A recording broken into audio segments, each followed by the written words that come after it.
स्तुति भी समान भाव, निंदा और स्तुति में अनासक्त भाव रखो। उपासक दूसरों के दोष नहीं देखता, अपने चित्त की चिकित्सा करता रहता है, अपने चित्त को देखता रहता है। अतः किसी की भी तरफ देखो मत, उनके दोष मत देखो, उनके दोषों का वर्णन मत करो, उनके दोष सुनो मत। जो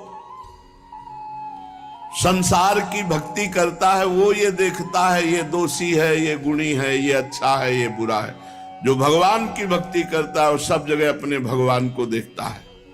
भगवान की भक्ति करने वाले को भगवान मिलता है, संसार की भक्ति करने वाले को संसार मिलता है। अब इसका मतलब यह नहीं कि विरक्त भेष है तो भगवान ही का भगत होगा, संसारी पैंट शर्ट पहने तो संसारी होगा, नहीं, उल्टा हो सकता है। भेष विरक्त है तो हो सकता है वो संसारी हो, और वो पैंट शर्ट में तो हो सकता है वो महान भक्त हो। ये अंदर के चिंतन का विषय होता है। एक भगवत लीला में जाया करते थे देखने, भगवान की, रघुनाथ जी की क्रम से लीला चल रही थी, और उनका एक दोस्त था जो क्रम से नाटक चल रहा था, उस नाटक देख ले जाते। अब जो लीला में जाते हैं उनका चित्त बार बार यही कहता कि यार नाटक में क्या आनंद बरस रहा होगा। तो जैसा दोस्त बताता वो बैठे लीला में उसी का चिंतन करते। अब ये जो दोस्त संसारिक लीला देखने जाता था नाटक, उसको लगा यार मैं कितना नीच हूं, मेरा दोस्त भगवान की लीला देखता है, कैसे सुंदर भगवान बोलते हैं, कैसी सुंदर लीला करते हैं, धिक्कार है, बहुत मैं नीच हूं, ऐसा उसकी भक्ति बढ़ने लगी और उसमें संसारिकता बढ़ने लगी।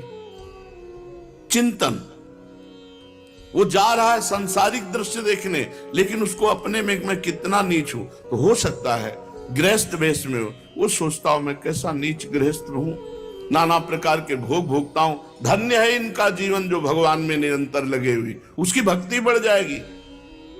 और कितने सुखी हैं संसार के लोग, सब भोग भोग के, हमारे पास तो कोई सुख सुविधा नहीं। अब विरक्त होकर विषय चिंतन, भोग चिंतन, वो नीचे पतित हो जाएगा।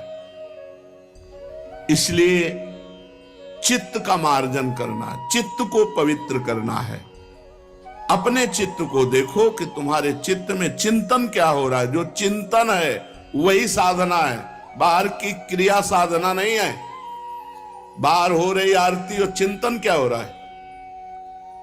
बाहर आप भगवान के समीप खड़े हो लेकिन चिंतन में कहां हो। बाहर आप फावड़ा चला रहे हो लेकिन आपका चिंतन भगवान का हो रहा है, आप महान भक्त हैं। बाहर आप सांसारिक कार्य कर रहे हो लेकिन आपका चिंतन राधा राधा, और वो भगवान के समीप खड़ा संसार का चिंतन कर रहा है, खास बात नहीं है।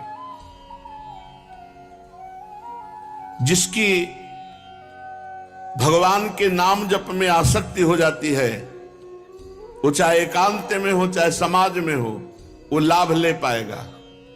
और जिसकी भगवान के चिंतन में आसक्ति नहीं, तो एकांत भी उसका बंधन कारक ही होगा, क्योंकि उसका मन एकांत पाकर शासन करने लगेगा। इसलिए जिनका मन अभी भगवदाकार नहीं हुआ, उनको रोज सत्संग सुनना चाहिए, साधु समागम में रहना चाहिए। नहीं तो मन बड़ा चंचल है, वो भोजन पाते समय, स्नान करते समय, बातचीत करते समय और शयन के समय ये विशेष चंचल हो जाता है। प्रारंभ में देखा कि जब स्नान करने लगे तो या तो कोई पाठ लगाओ, नहीं तो विस्मरण हो जाएगा सोच स्नान के समय। भोजन पा रहे हो तो कोई बड़ा पद लगाओ, जिससे भोजन पा रहे हो शुरू कर दो, प्रथम यथामति प्रणवंसी वृंदावन रम्य, अंदर ही अंदर पूरी एकाग्रता रखो। देखो आपका भोजन भी भजन हो जाएगा।